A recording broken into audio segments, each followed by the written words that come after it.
The Lincoln Memorial is one of the most important landmarks in Washington, D.C. But how much do you actually know about it? Join me as we explore history and facts about the Lincoln Memorial.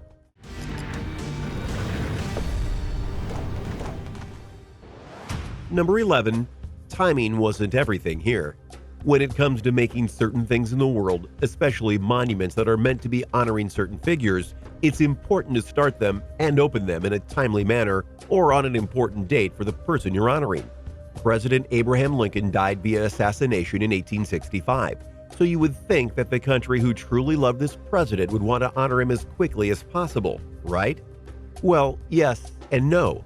To their credit, within 2 years of the death of Abraham Lincoln, Congress had ordered the formation of a group called the Lincoln Monument Association to oversee and create a monument that was truly worthy of the former president. And again, to their credit, they started immediately looking for people who would be able to craft such a monument. However, that's kind of where things fell off the rails, as it were. You see, while everyone could agree that Lincoln needed a monument, they couldn't agree on what kind of monument they needed, or what it should be like, what it should say, the positioning of Lincoln, and so on and so forth. It's all incredibly petty, to be honest with you, but it gets worse. You see, usually squabbles last a few months, maybe a few years at max. The association came together in 1867, but the actual construction on the project didn't begin until 1914. That's a long time of squabbling, but wait, it gets better. While parts of the monument were completed by 1917, the monument wasn't completed in full and open to the public until 1922 due to World War I and the aftermath following it. Imagine how much older the monument would be if they had been able to set aside their differences and get it done quicker. 10. The original version of the statue was much different. Okay, I want you right now to picture what the Lincoln Memorial looks like. No cheating, just get an image in your mind of how Lincoln looks. The setting he's in, the look of the entire memorial, etc. When you think about the grand image of it all, do you notice that it looks rather simple? Think about it. The monument is just Lincoln sitting down in a chair under some famous words that he said. It's very simple, very elegant, and very much like Lincoln. But that wasn't the original concept for the statue. You see, during the period of time when they were doing the squabbling about how the statue should look, they honestly did hire a guy to make the statue. His name was Clark Mills, and he had earned the right to try and design the monument after he had done an impressive cast of Lincoln's head not long after his death. He also did a legendary Andrew Jackson statue. But in terms of his vision for the statue, it involved a 12-foot likeness of Lincoln signing the Emancipation Proclamation and a collection of 36 bronze figures, 6 on horseback, all housed within a 70-foot structure. That's a very stark contrast to what the statue we have now is. That's almost like a whole menagerie that is celebrating one person, which would be fair given Lincoln's status as a president of history, but still. Needless to say, that vision of the project was turned down and the more simpler design was eventually approved. Number 9. Location, location, location. As we've already outlined pretty well for you, the Lincoln Memorial had many problems in terms of its construction. But another one came from a very unique source, and for a very fair and logical reason. You see, the memorial project was shut down for a bit because no one could agree on anything for it. Eventually, the association was brought back together, but even then they had issues from people trying to shut it down, such as the current Speaker of the House, Joe Cannon. This was a man who did not want the monument built for a whole host of reasons. For example, Cannon was a man who didn't feel that the government should be spending a whole lot of money on monuments like these, which is fair when you think about it, but at the same time of the new proposals, one of the places that they wanted to put the statue was at West Potomac Park. "For long as I live," he once told Secretary of War Elihu Root, "I'll never let a memorial to Abraham Lincoln be erected in that goddamn swamp." Eventually, he did help approve the project after some concessions were made, and now the Lincoln Memorial stands at the west end of National Park, where the surrounding areas are quite beautiful. So much so that the memorial is one of the biggest tourist attractions in Washington, D.C. Before we continue on with the facts and history about the Lincoln Memorial, be sure to like the video and subscribe to the channel. That way, you don't miss our weekly videos. 8. Location, Location, Location, Part 2. What's that? You thought we were done talking about the location issues? Not even close, because Cannon really did put up a fight to make sure it wasn't put at West Potomac Park, and when looking for other location to put it in, he and his allies thought that a train station would be a better fit for it. If you think about it, it kind of makes sense.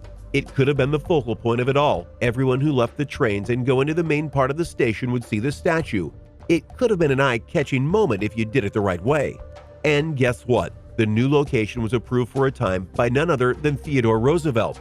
Yeah, he approved it. But then the American Institute of Architects came knocking and threw some shade at Teddy for ignoring where they wanted to place it, so the West Potomac area was chosen instead. At least you tried, Cannon. At least you tried. Number 7. The entire memorial has Greek and Roman influences.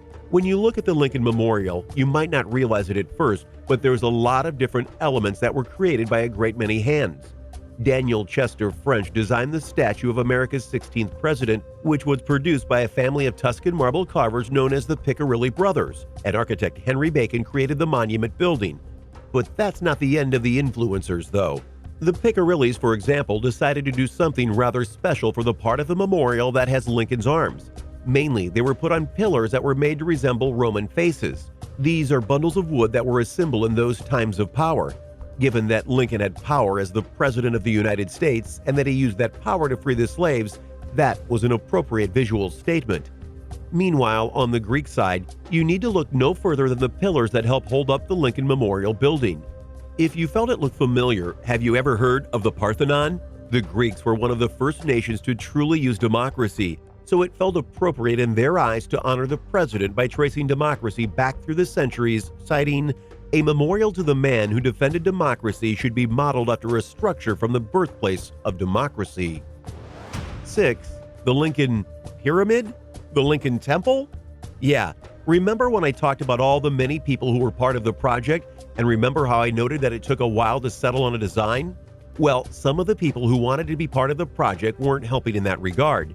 You see, there was a man named John Russell Pope, and he was the chief rival of the architect of the project, Henry Bacon.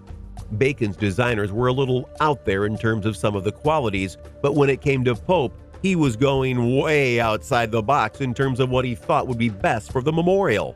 For example, in regards to the building the statue of Lincoln was supposed to be held in included a traditional Mayan temple, a Mesopotamian ziggurat, and an Egyptian pyramid. I mean, do I have to spell out how weird some of those suggestions are? Mainly that while the US has had people you can trace to Egypt and Mayan culture and even Mesopotamia, that doesn't mean that they deserve to be in a monument for an American president. Could you just imagine how those would have looked, or how big they would have likely been if constructed how he felt they should be? Yeah, we got lucky they chose the Greek design, much more basic. Number 5. French made another memorable Lincoln statue. One of the reasons that Daniel Chester French was selected for the Lincoln Memorial project was that he was honestly really good at his work. And so when he tried to get in on at the start of things, more or less, he actually made a full-on statue for the association to look at. Unlike the one that we all know now, this particular statue was made of bronze, and it featured Abraham Lincoln standing upright, having his hands at his waist and looking downward. Very much a contemplative stance or something of the like. Obviously, the statue didn't make it into the main memorial. However, it was used in Lincoln, Nebraska as a part of the state capitol, where you can see it on the grounds on the building to this day. Want a fun fact? Henry Bacon also made the foundation for that statue to sit on. 4. Lincoln grew to fit the room. Okay, let's go back to picturing the Lincoln Memorial, all right? Not just the statue of Lincoln, but the whole building. You notice that there is a lot of empty space in the memorial, right? That was in part done by intention, but at first it was going to look a lot different from the perspective of Lincoln. You see, when French first mocked up the statue compared to the building, Lincoln himself was going to be about 10 feet tall, making it a tall statue. However, as he got the blueprints and the scope of the building itself done by Bacon, he noticed that the grand nature of the building was likely going to overshadow Lincoln himself. So, being a guy who didn't want to be outdone, he basically doubled the size of the Lincoln statue. As a result, the statue is now 19 feet tall. It still looks smallish compared to the building, but it's not anywhere close to where it would have been if it was 10 feet. Number 3. The foundation is 40% of the monument. What do you think the dimensions of the Lincoln Memorial are? I've already outlined that the statue is 19 feet tall, but let's focus on the building for a sec. How big do you think that building is? The answer is 99 feet tall and 202 feet wide, which is an impressive amount of space for sure, but what most people don't realize is that there's an important chunk of the building underground that no one gets to see. Because to make a building that big and to make it be made of marble, you need to make sure you can support it. So underneath the ground is a massive foundational slab, one that extends 66 feet into the earth itself to make sure that everything on it is safe. 2. Lincoln is doing sign language? If you focus on the hands of Abraham Lincoln, you're going to notice something interesting. Mainly, the left hand is in a fist-like pose and the right hand has his fingers wrapped around the pillar. But if you focus even closer than that and you know American Sign Language, it appears that the left hand is making an A sign and that the right hand is making an L sign. Many have noted this over the years and wondered if French was responsible for this. While there is no definitive proof that this was done intentionally, many people believe it is true. Not the least of which is because Abraham Lincoln was a big proponent of sign language in America, so much so that he founded a school for the deaf and even helped make its charter. And if it wasn't enough, French had made a statue of the founder of that school. So, coincidence? Probably not, but if it is, that's one heck of a coincidence. Number 1. Timing did work out in the end. One of the reasons many people wanted to make a monument to Abraham Lincoln was that his death at the hand of John Wilkes Booth was a true tragedy, and Lincoln was one of only a handful of presidents who have ever been assassinated. But because of the very long construction and design process, few who really knew Lincoln were able to see the unveiling of the monument when it came alive in 1922. The exception, the really good exception, was that his son was able to see it. For when the monument was made public in 1922, Robert Todd Lincoln, the last surviving son of Abraham, was able to see the statue. If that's not a hallmark moment, I don't know what is. Thanks for watching, everyone. What did you think of these facts and history notes about the Lincoln Memorial? Are you impressed by the long and somewhat sordid history of the statue? Did you learn some things about Lincoln and his memorial that you didn't know before? Let me know in the comments below. Be sure to subscribe, and I'll see you next time on the channel.